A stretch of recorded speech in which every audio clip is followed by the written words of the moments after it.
ಕಲಿಗೆಯ ಅಮರ ಸಿದ್ದೇಶ್ವರ ಸ್ವಾಮಿ ಅವರಿಗೆ ಸಂಸ್ಕೃತದಲ್ಲಿ PhD ದೊಡ್ಡ ಸಂದರ್ಭದಲ್ಲಿ ಅವರಿಗೆ ಅಭಿನಂದನೆ. ಎಲ್ಲ ಪರಮ ಪೂಜ್ಯ ಮಹಾಸ್ವಾಮಿಗಳ ಪಾದಗಳಿಗೆ ನಮಸ್ಕರಿಸುತ್ತಾ, ವಿಶೇಷವಾಗಿ ಈ ಕಾರ್ಯಕ್ರಮದಲ್ಲಿ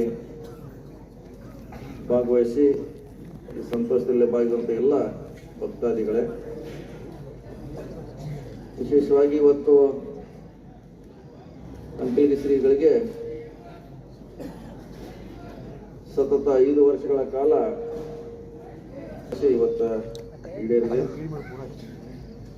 ಅವ್ರಲ್ಲಿರುವಂಥ ಜ್ಞಾನ ಇರ್ಬೋದು, ಅವ್ರಲ್ಲಿರುವಂಥ ಅನೇಕ ವಿಚಾರಗಳನ್ನ ಸಮಾಜಕ್ಕೆ ಕೊಡಲಿಕ್ಕೆ ಅವರು ಒಂದು ಹೆಜ್ಜೆ ಪ್ರಯತ್ನ ಮಾಡ್ತಿದ್ದಾರೆ. ಅವರ ಪ್ರಯತ್ನಕ್ಕೆ ನಾವೆಲ್ಲ, ಅವ್ರು ಮಾಡುವಂಥ ಕಾರ್ಯಕ್ಕೆ ನಾವೆಲ್ಲ ಪ್ರೋತ್ಸಾಹ ನೀಡಿದಾಗ ಅದು ಯಶಸ್ವಿ ಆಗ್ತದೆ.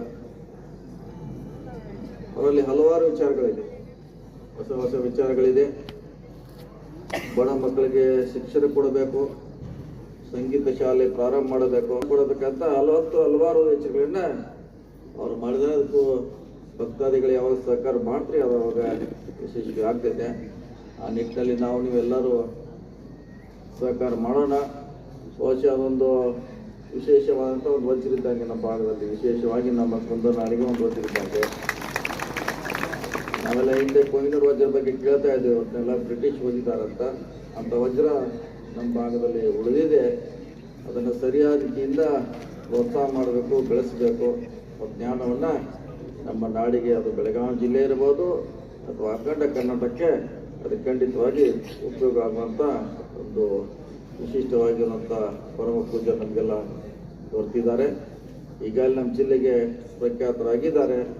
ಅವರು ಹೆಚ್ಚು ನಾಡು ನುಡಿಗಳಿಂದ ನಮ್ಮ ರಾಜ್ಯಕ್ಕೆ ಕೂಡ ಅವರ ಸೇವೆ ದೊರಲುತ್ತಾ ಇವತ್ತು ಈ ಸಂದರ್ಭದಲ್ಲಿ ನಾವೆಲ್ಲ ಹಾರೈಸ್ತೇವೆ.